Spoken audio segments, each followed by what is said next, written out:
Hi everyone, Quiveen here from the comfort of my kitchen. In today's video, we are going to take a look at a couple of Saturn's moons. Saturn is on its way back into the morning sky. For many people, a little closer to the equator, Saturn is already back into the morning sky.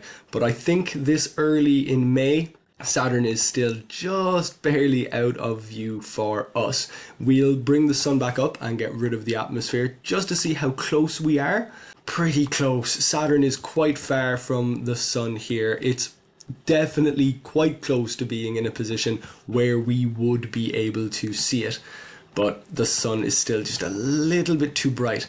We'll move forward a little bit later in the month and bring the sun back down. There we go. So there is Saturn visible in the morning once we're through to the 25th, and it is still quite low in the sky. It's not up in a particularly good level of darkness, but it will be getting easier and easier to see. And we are going to be looking not so much at Saturn and not even at these more famous moons, but at a couple of moons that are closer to the planet. So as we can see here, there are lots of moons. I will get rid of the atmosphere again, just to make a few of them a bit easier to see.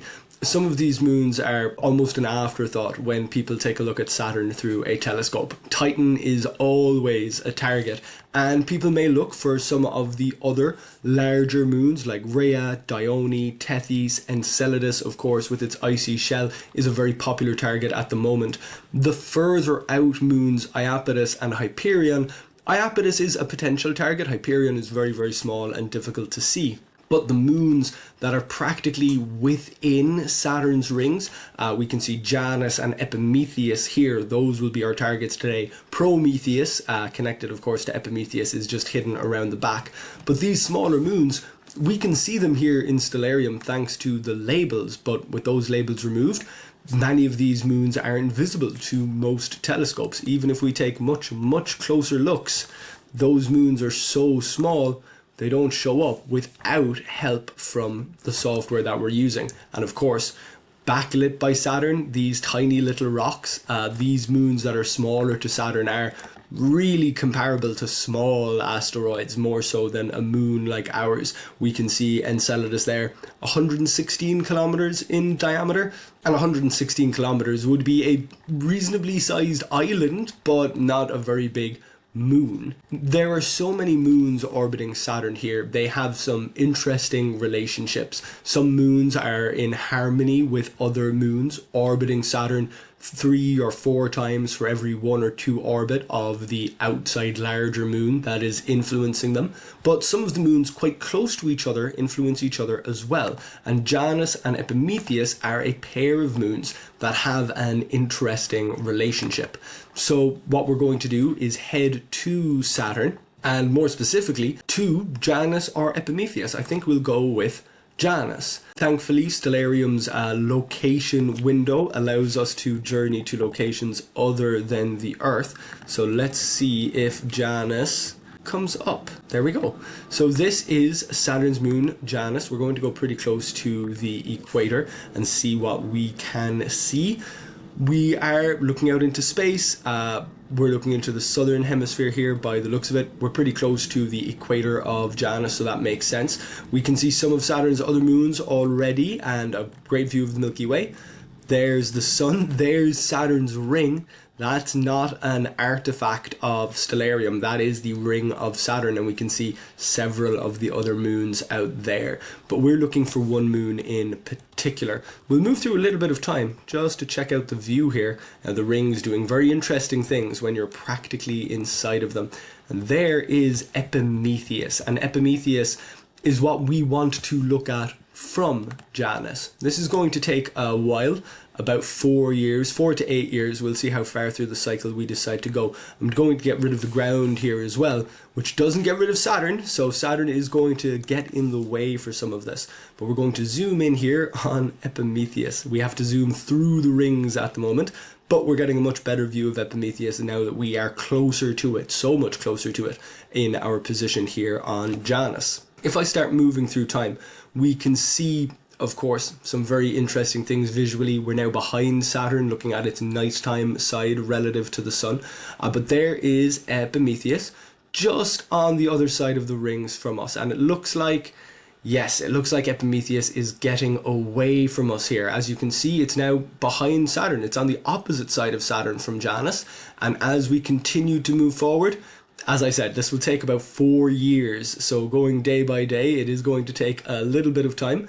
But Epimetheus is just about to reappear from behind Saturn. There we go. As Epimetheus slowly catches up to Janus, but it's not going to catch up the entire way. So here comes Epimetheus getting closer and closer. It's now coming around the rings. It's almost on the same side of the rings as us.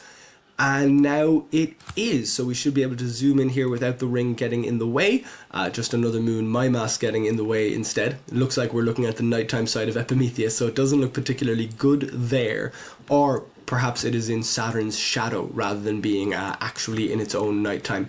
We'll zoom back in here to watch Epimetheus coming around the rings, getting closer to us.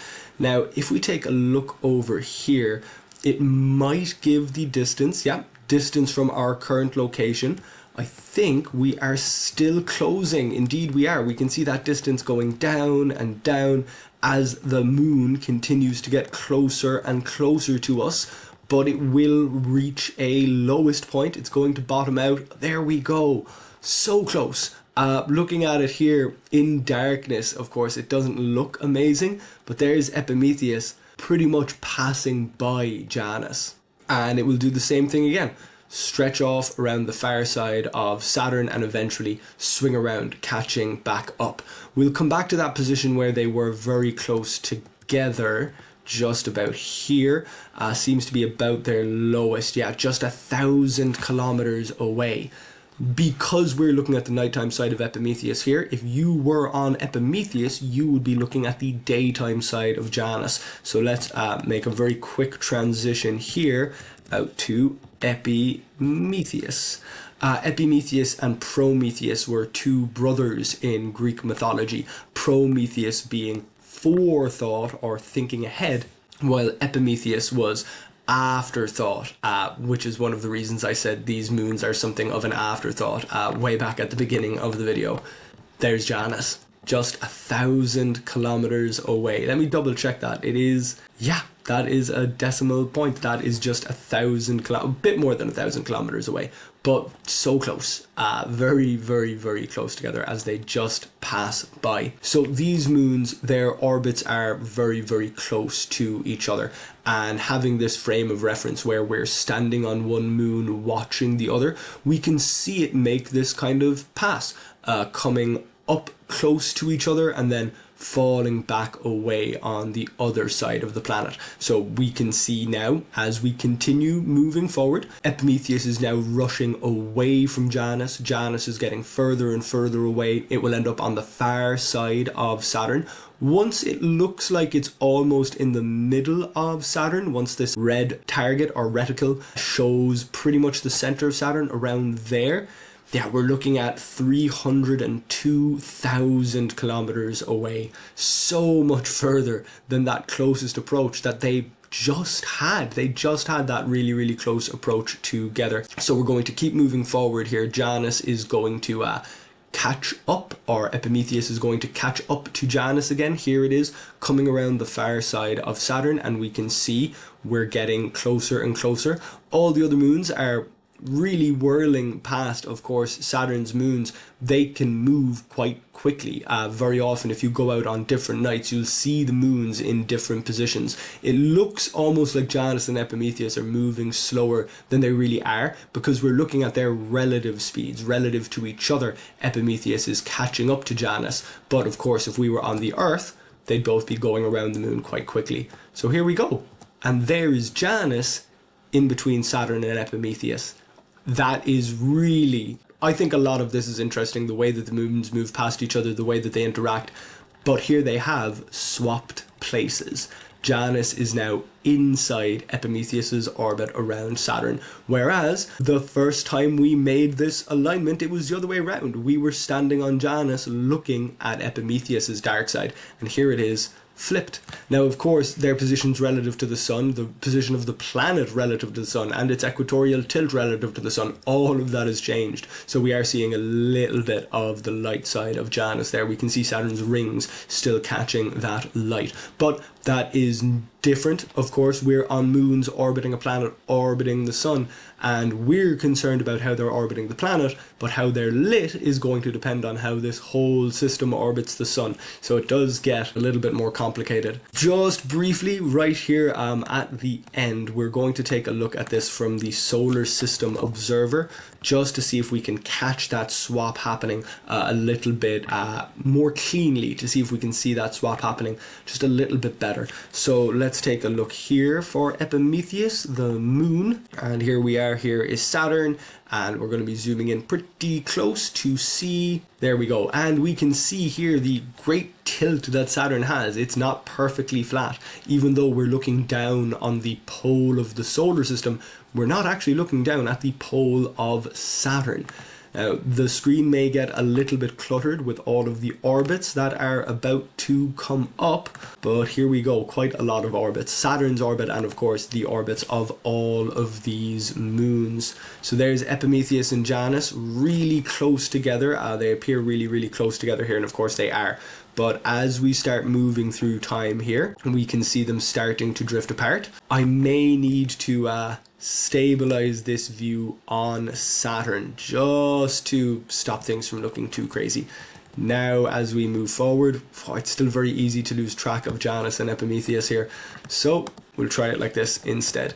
As we move around, we can see here Janus is orbiting Saturn and its distance from Epimetheus is increasing. We can see Epimetheus back there.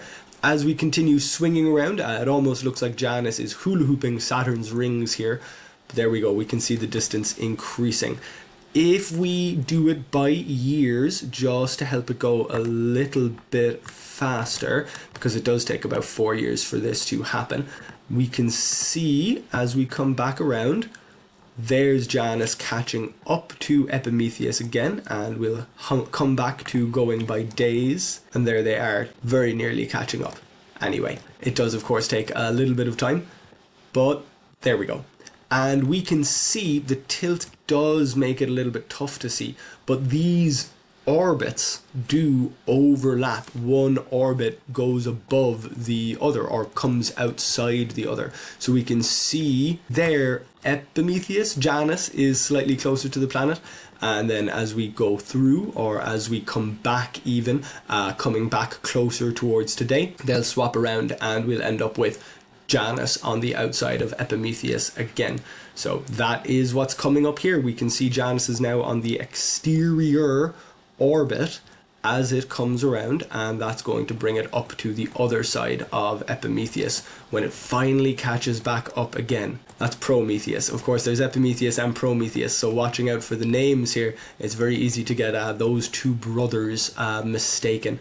The overlap, the swap, the changing of the lanes happens as Janus and Epimetheus pass by each other. When Janus gets close to Epimetheus, Epimetheus technically gets pulled by Janus, and it gets pulled into a higher orbit, while Janus sort of pulls itself down into a lower orbit, and then this swap happens again as they pass by again, over and over.